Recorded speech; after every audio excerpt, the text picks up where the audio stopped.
హైదరాబాద్ లో 3 కారిడార్లలో మెట్రో విస్తరణకు కేబినెట్ ఆమోదం తెలిపింది. 19,579 కోట్లతో 86 కిలోమీటర్ల మేర కేంద్రం సహకారంతో మెట్రో విస్తరిస్తామని చెప్పింది ప్రభుత్వం. ఇక హెచ్ఏఎం విధానంలో 13,137 కిలోమీటర్ల రోడ్ల అభివృద్ధికి కేబినెట్ ఆమోదం తెలిపింది. మహిళా స్వయం సహాయక బృందాల బీమా చెల్లింపులకు 38.5 కోట్ల రూపాయలు కేటాయించనుంది. కొత్తగూడెంలోని ఎర్త్ సైన్స్ యూనివర్సిటీకి మన్మోహన్ సింగ్ పేరు పెట్టనుంది ప్రభుత్వం. సన్నబియ్యానికి బోనస్ కొనసాగించాలని నిర్ణయం తీసుకుంది.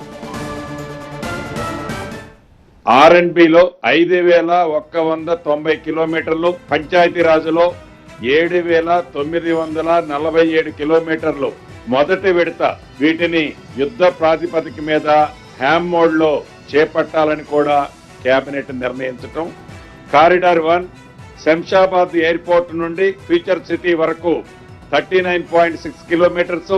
కారిడార్ 2 జుబ్లీ బస్ స్టేషన్ నుండి మేడ్చల్ వరకు 24.5 kilometres. Corridor 3 Jubilee bus station నుంచి షామీర్పేట వరకు 22 కిలోమీటర్లు. రమారమి మొత్తము కలిసి 86.1 కిలోమీటర్లు, 19,579 కోట్లతో ఈనాడు కేబినెట్ ఆమోదించడం జరిగింది.